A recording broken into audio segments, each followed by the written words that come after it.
Bienvenidos al capítulo número 10 de mi podcast Aprendiendo Juntos. En este capítulo estaremos hablando del punto número 6 en la mente del asesino en serie. A este punto le puse de título Etapas del asesino. Como anotamos en el punto número 2, titulado Una no es suficiente y muchas no bastarán, el asesino puede tener épocas prolíficas, o sea, épocas activas, y otras en las que no actúa. Sus periodos homicidas, el tiempo transcurrido entre los asesinatos, pueden alargarse o reducirse. Días, meses, incluso años pueden pasar entre cada crimen.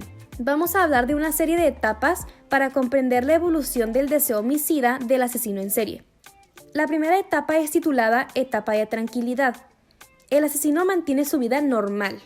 Incluso puede desempeñar actividades sociales como escuela, matrimonio, trabajo, etc. Por ejemplo, Andrei Chikatilo trabajó como maestro de escuela, se casó y tuvo un hijo.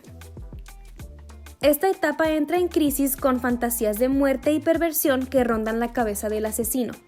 O sea, en esta etapa apenas están teniendo pensamientos homicidas, pensamientos de un asesino, pero todavía no lo llevan a cabo.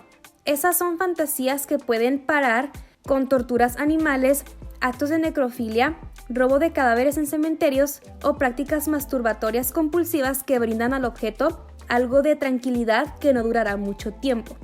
O sea, tratan de canalizar todo lo que se imaginan con animales, masturbación, necrofilia y todo eso, como para calmarse, pero es algo que no dura mucho.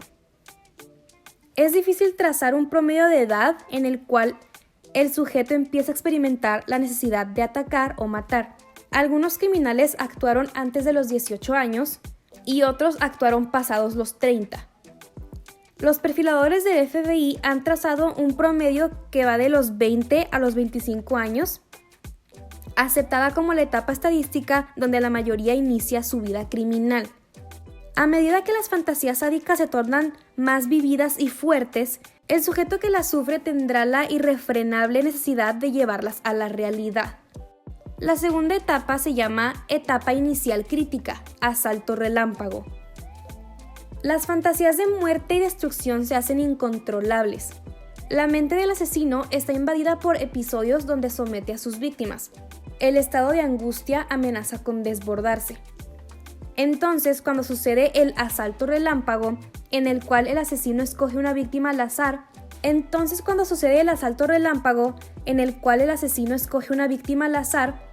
de hecho, no ha planeado ni siquiera el asesinato. Y luego, el estrés mental lo lleva a descargar su ansiedad por medio de la agresión. El asalto relámpago quiere decir cuando es algo no planeado. Y de hecho, se ha comparado la ansiedad por matar o agredir sexualmente con un apetito incontrolable que causa malestar, irritabilidad, ansiedad, etc. En la mayoría de biografías abordadas, se reconoce que el asesino en serie inicialmente no tiene clara su intención de matar. De hecho, su motivación más típica es la de someter sexualmente a una persona.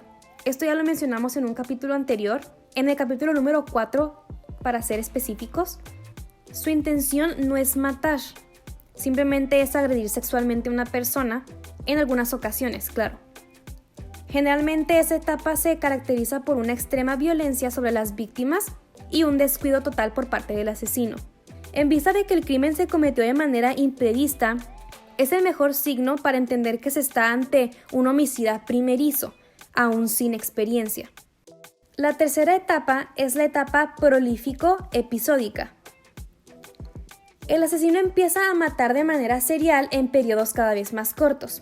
En el caso de Jack el Destripador, tenemos un récord considerable. Un periodo de 2 meses y medio durante el cual asesinó a 5 mujeres. La etapa prolífica, o sea la etapa activa, puede durar mucho tiempo, meses e incluso años. De hecho, puede mantenerse de manera continua, periodo en el cual el asesino refina su modus operandi y donde sus acciones se tornan cada vez más violentas y perversamente creativas. O sea, aquí obviamente ya no es un asesino primerizo, ya no es un asesinato relámpago, ya no es un asesino sin experiencia. Esta etapa a su vez podría dividirse en pequeños periodos determinados por el aumento de brutalidad hacia las víctimas. En el caso de Jack el Destripador nuevamente, cada nuevo crimen resultaba más grotesco que el anterior. Muchos asesinos, como Daniel Camargo Barbosa, se inician como violadores en serie y con el tiempo pasan al homicidio, ya sea por conveniencia para no ser identificados o para prolongar sus actos de sadismo. O sea que Daniel Camargo Barbosa inició simplemente como un violador y ya después con el tiempo pasó al homicidio. El ciclo episódico, si no es interrumpido por la detención del asesino u otros factores que le impiden seguir atacando, se estanca en esta tercera etapa. Incluso puede retornar a la primera etapa y olvidar por un tiempo la necesidad de matar. El alemán Joachim Kroll asesinó sin detenerse durante más de 20 años. Los episodios homicidas a veces se le determinan por ciertos elementos que interesan al asesino o por simple conveniencia.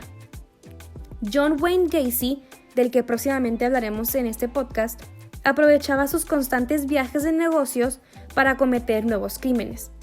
Respecto al cine, a las películas, se ha especulado en exceso y es así como nos ofrecen relatos de asesinos que matan con un patrón definido. Jugadas de ajedrez, fases de la luna, signos zodiacal o números específicos. Realmente son muy pocos los que tienen un organigrama tan cuidadoso.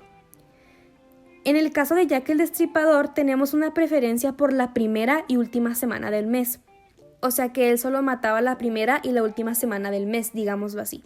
O sea que él sí tenía un organigrama. Y por último, la cuarta etapa, etapa de tedio. El asesino en serie en realidad no se deprime, sencillamente entra en un estado de letargo. A lo que me refiero con un estado de letargo es de un vacío en inactividad. Tras llevar sus perversas fantasías a la realidad, puede terminar decepcionado y presa del aburrimiento. O sea que es inactivo. En ese momento, él deja de matar. No obstante, en el futuro puede reiniciar todo el ciclo descrito, o sea que puede empezar otra vez en la etapa 1, etapa de tranquilidad, después puede pasar a la etapa inicial crítica, o sea, el asalto relámpago, después puede estar en la etapa prolífico episódica, donde ya empieza de manera serial, y así continuamente, pero de seguro con muchísima mayor violencia.